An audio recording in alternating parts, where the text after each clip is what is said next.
ეხება დღევანდელ პრეზიდენტს და დღევანდელ პარლამენტს, როგორც სულ სიზმარში ისე აღარ გაეცემათ ხალხი არის. ძალიან როგორ გადავალთ ამ ჩვენ დღემდე ძალეთ ვაი ეროვნულ საქართველოს მე ვერ წარმომიდგენია დავით. ბატონო, თუ ის არ იქნება ეროვნული. თუ საქართველოში არ იქნება ეროვნული მუხტი, ეროვნული ძალები, თუ არ იქნება ეროვნული ეკონომიკა, ზოგად ფრაზებს ვამბობ. თუ არ იქნება განათლების სისტემა დაფუძნებული, რაც აგვიტოვა ილიამი, არაფერი ახალი გამოსაგონი არ არის. ხოცა ხშირად უყვარს ამ ტერმინის ხარებ. წერია გადასაწყვეტი აბსოლუტურად შეთანხმები და ყველაფერი გვაქვს. საჭიროა საჭიროა ვოლონტერული და კარგი მენეჯერები, თანამედროვე სექტორში. კარგი მმართველები, მაგრამ აი ეს არ ხერხდება. უჩვენოთ ვინ ინტერესებს პრინციპით და ფაქტსული ეს ამბავი. მე ძალიან შევწევარ იმასთან, რომ ძალიან დიდ პატივისცემა იძლევა ჩემ პარტიაში ვინც არის პოლიტიკა, ქართულ პოლიტიკაში, მაგრამ რამდენი ადამიანი ამასთანაც არაჩვეულებრივ ადამიანებს შეხვდით რეგიონებში ქართული ენისა და ლიტერატურის მასწავლებლებს. საქართველოში იმისთანა ქართველები არიან, აი გული აგიჩქარდებს სიხარულისგან საკეთები, მაგრამ ეს ყველაფერი ეს კუთხუტერნის ვიხმარ, მოსაკუჩია, ასაკეთებელია. ამის გზა საშუალება უამრავია, მაგრამ 15 წელიწადია, ბატონო დათო, ამოსულთვის საშუალება არ მისცეს ქართველებს. თქვენ ჩემზე კარგად იცით. უკაცრავად შედარებით ხორცით მანქანაში ვატარებენ 15 მეტი კიდე 17 და ასე დღეს აი რაღაცელებაზე პასუხი გაცნობა ძალიან მარტივია ერთის მხრივ მეორეს მხრივ ვიღაცა ჩახლის რომ ისევ და ისევ ყელი ან კიდევ ზოგადი ფრაზა არის მაგრამ შველა რა თქმა უნდა საკუთარ თავშია საკუთარი თავისა და სულის სუბუგეში შეიძლება ზოგადი შევაკეთოთ ახლა კონკრეტულზე თუ გადავალთ ბატონო კონკრეტულზე თუ გადავალთ პირველ რიგში ის რაზედაც გამოგმული არის ჩვენი შველა რაზედაც დამოკიდებული არის ჩვენი შველა არის რაიმენაირად ქცევა სახელმწიფოსი და ქვეყნის საკუთრებისა საკუთრად ანუ აუცილებლად უნდა გავაგებინოთ აუცილებელი რა თქმა უნდა სახელმწიფო უნდა ახდენდეს ამ ყველაფრის ამ ყველაფრის ასე ვთქვათ პროპაგანდირებას, მაგრამ როდესაც სახელმწიფო პირიქით სხვის ინტერესებს ემსახურება და პრაქტიკულად გავლენის აგენტები არიან თავისთავად ქვეყანაში, რა, ასეთ შემთხვევაში ვიღაცამ უნდა იწვიოს და აიღოს თავის თავზე ის, რასაც ქვია არანაირად შეურაცხყოფელი არ მგონია ვინმეს ისეც იყოს ამ მიმართულებით საგამაყენებლო მოძრაობა. ეს მგონია რომ გაცილებით უფრო დიდი ტვირთის, დიდი შრომის შედეგად თუ მიიღწევა ვიდრე დაუშვათ თუნდაც ხელისუფლებაში მოსვლაზე ზრუნვა და ასე შემდეგ და ასე შემდეგ. გულისხმობ რას? დღეს ძალიან ბევრი ადამიანისთვის უცნობია თუ რას ნიშნავს ინვესტიცია და ხშირად ინტერვენცია, რომელიც ხორციელდება ჩვენს ქვეყანაში როგორც ეკონომიკური ინტერვენცია, რომელსაც ჩვენ ეკონომიკური ხერხებითა და დერკეტებით ახორციელებენ ჩვენს ქვეყანაში, თუნდაც ოკუპაციას თუნდაც რა.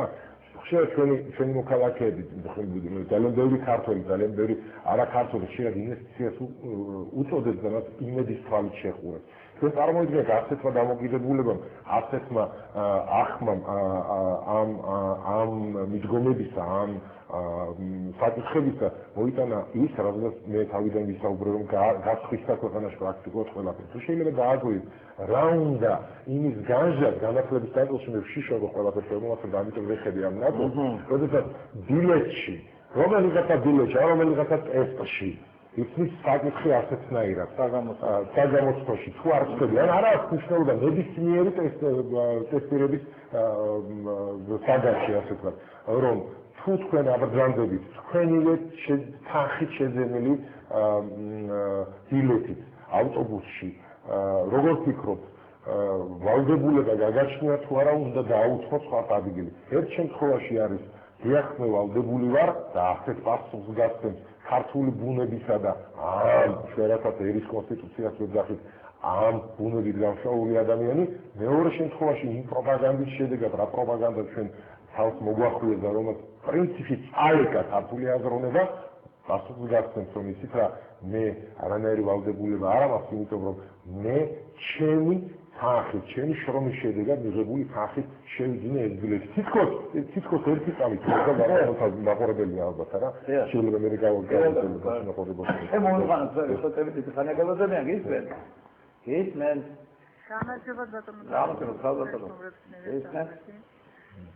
წევან თქვენმა სტუმარმა ახსენა დიდუბე და ახლა მე შემოგეხმიანეთ თქვენ.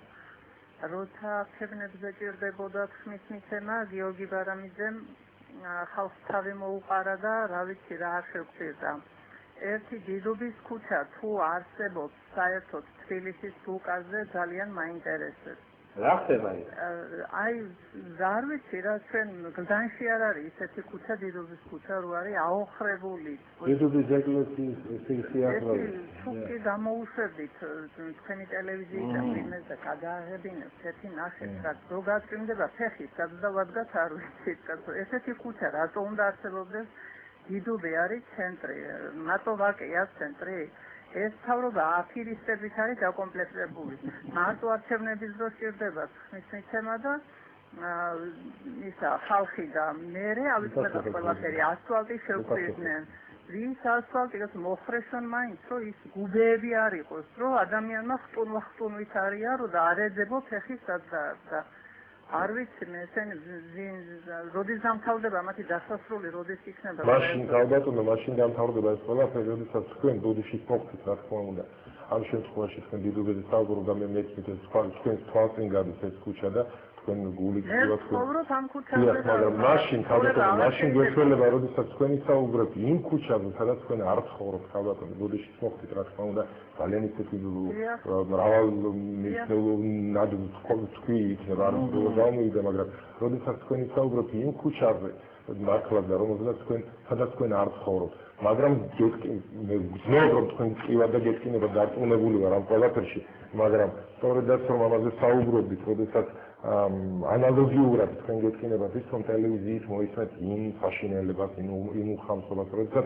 სოლიდარობლები უნდა ვიყოთ არა ვარ ეს სოლიდარობლები ანუ შემდგარ არ გესწავლებთ ვარ ჩვენ სოლიდარული თვითას ასეთი თვისება რომ იმისთვის არსებობს ტვინი რომ იგი ემორჩილება გარკვეულ დემოკრატიის ქვეშ ხშირად შესაძლებელია მისი მოქცევა ხო მოხდა ასეთ რაღაცად რომ ვერ ვიყავით ჯერ კიდევ გამოსულები ვერ ვიყავით აგონიიდან საბჭოთა კავშირის შემდგომ მომენტალურად ისეთმა რამე მოიკავა ადგილი ისეთმა პროპაგანდისტმა მანქანა მოიკავა ადგილი და კიდევ ერთხელ ვიმეორებ და ვერ დავეძლებ მასაუბრებ ისე ლამაზად შეხუთულმა რომელსაც განადგურებულები არ ვიყავით რომ ამის გახსნის შედეგად ჩვენ დაგვიმართა ამ შეფუთულის გახსნის შედეგად ის რაც დაგვიმართა და რა გვეშველებაზე ძალიან კონკრეტული პასუხი ერთი არის ბატონო გვეშველება წმენა სისტემის წმენა როგორც კი ვირწმუნებ მე რომელიც შორსა ვარ ჯერ კიდევ ამ ყველაფრისგან მაგრამ იმედი მაქვს რომ გამდგარი ამ გზას არა ეს გვეშველება მაგრამ ჩვენ რატომღაც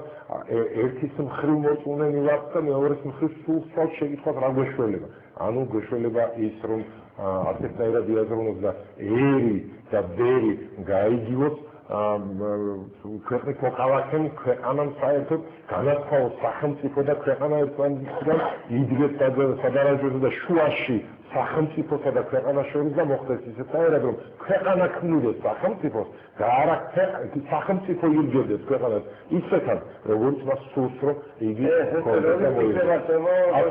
იქნება მხოლოდ მაშინ როდესაც საწყის რაც არის უბედურების საწყისი საერთოდ ჩვენ ქვეყანაში ამას მივაკვლევთ ამის კვლევით თუ ვიქნებით ჩვენ დაკავებული ანუ მიზეზების კვლევით და მოტივების კვლევით თუ ვიქნებით დაკავებული ჩვენ ძალიან კარგად გვიქნება მადლობა მაყურებელებო ისმენ დიახეთებს ხარ დიახ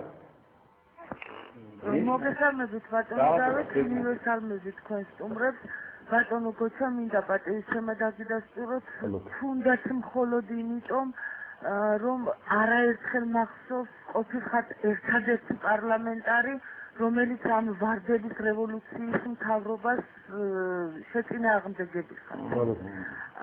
ბატონო გოჩა, აი ხო თქვენ წინა ქალბატონს უპასუხეთ რომ გვეშველება მაშინ, როდესაც თქვენ ისაუბრებთ სხვის ჭირზე, ის რომელიც თქვენ პირადად არ გეხებათ.